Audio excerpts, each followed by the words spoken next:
You're built to save people more than the rest of us. That's who you are. You're a hero.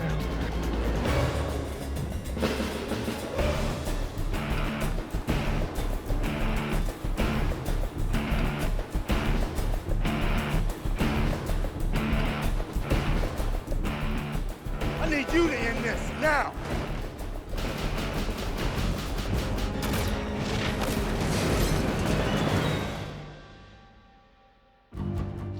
Since I shot Dog Day Afternoon, I wanted to do a bank robbery. See, if Al Pacino had this kind of artillery, he never would have gotten in trouble at the end of Dog Day Afternoon. He'd have won.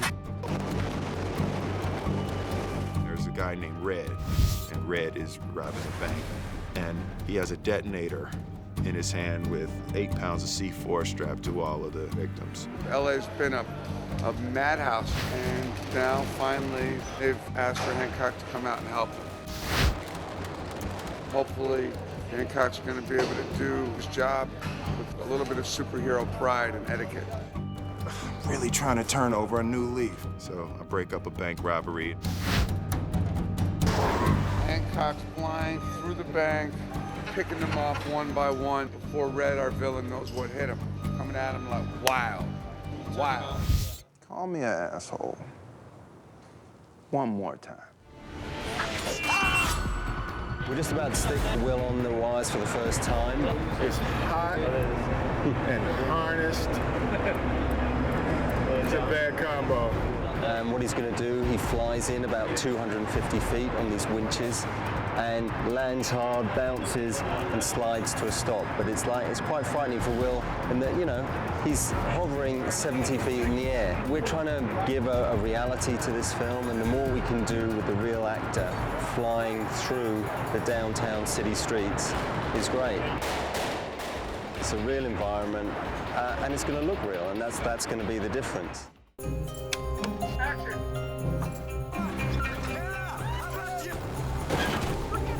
Two lives are going to collide right now, and you just got to hold on and make sure you put those safety seatbelts on. Filming this sequence in the beginning where he saves my life was pretty cool for a guy like me. I don't have any of next week's lines learned yet. Just today's.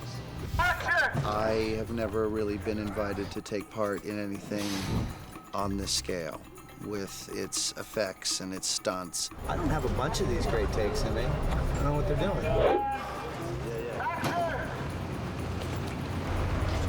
Very good. He feels like he's rushing in to catch it before it falls. He can push that sucker up, and he can take all day to walk in and make that punch. All cameras, rolling! You're not flying by the valley, are you? Ray asks him if he can drop him off at home. So Hancock puts Ray in the car, picks the car up, takes it, and literally drops him at home. And Hancock comes in for dinner and meets Mary. If there is such a thing as love at first sight, as close as the universe has ever seen. Almost as if they have some history that you don't know about, and that's really what's motivating him. But when he touches her, she throws him through the wall, and then it's a shock and a surprise that she's the same as he is. Go. That's awesome. The refrigerator toss, you know, is a special effect combined with a visual effect. It's not something to be done recklessly. It's difficult in that we're pulling a fridge through several walls, hitting several cars, and we want to get the camera as close as possible. So once we've done, say, the initial toss, which goes through the living room and out through the living room wall, if we want to do a take two, that's a total rebuild. So it somersaults through the kitchen wall, probably about 60 miles an hour, crashing through the furniture and out through the wall. Into this car, that car, that car, that car, and that car. Should be good. Should be great. Action! 3, 2, 1, go!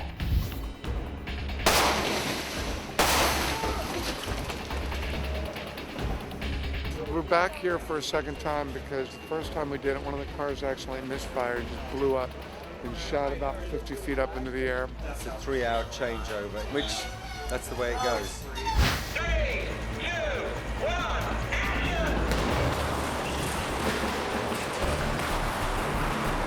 The fridge slightly went the wrong direction, so we're going to do it again.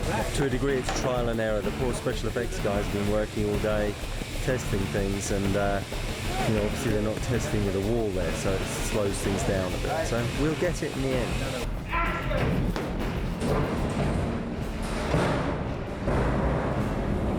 It's good, really good. Excellent. Guess that's lunch then. Nice. Enough with the whole crazy lady routine. I do not remember you.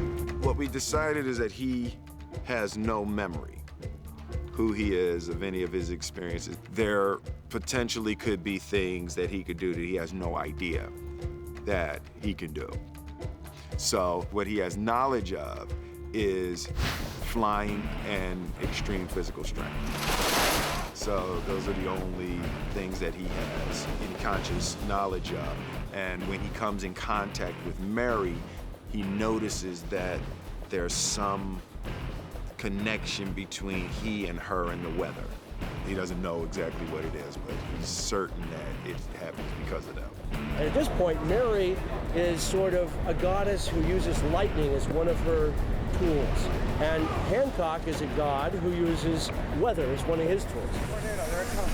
A battle of tornadoes versus lightning, which is really cool. And it's more a battle of Mary versus Hancock, but the tornado versus lightning thing takes into mythic proportions. And fighting, go. I thought it was quite smart to take that iconic thing that we all know and put it in a story that explains that it's our gods. You're becoming mortal.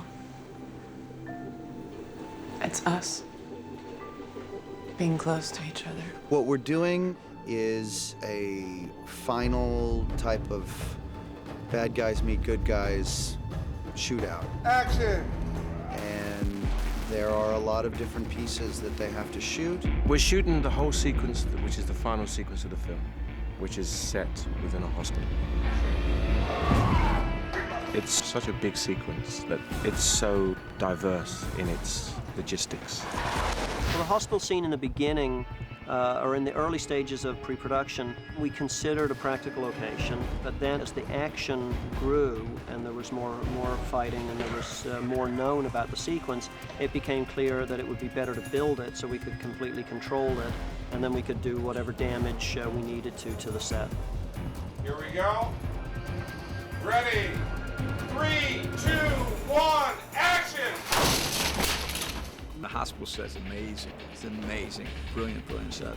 Maybe to a happier place, superhero. Oh damn, I think I have to get wet today too. That's just not a good look at all. I'll take hot over cold like every day of the week. I much prefer 120 degrees over 40. You know, that's just how my makeup is like that. Upon us all, Hancock. What, we have 3 days of that? Yeah, that was a little aggressive. That was a little aggressive. It's all fun and games till someone loses an eye. I got wet 0 times. Not a drop. We had to make transitions each night so that a wall that was solid one day becomes a wall with a huge gaping destruction hole in it the next. All these things take a lot of planning because if a stuntman has to run into something, we have to rely on our effects team to make things safe. Will throws these bad guys. 3 of them are ex-Navy SEALs, and they play our bank robbers, and they are big guys. I think one of them weighs 250 pounds, but we throw this other guy who weighs 350 pounds through several walls at the hospital into another guy, and then they both crash back into a solid wall. But it's a real challenge. It's got to be different, and it's got to be good. The hospital set, all in all, we had nearly 20 rigs, stunt rigs, and then on stage 12, we've got the bathroom set. 1, action. When they crash through the wall in the hospital here, they go into the locker room. And that's a big fight sequence there with Will, which is a lot of breakaway and smashing and bashing in the bathroom. Yeah, that's much easier when another dude has to fly out the window, and all I got to do is grab and make the move, that's a whole lot easier.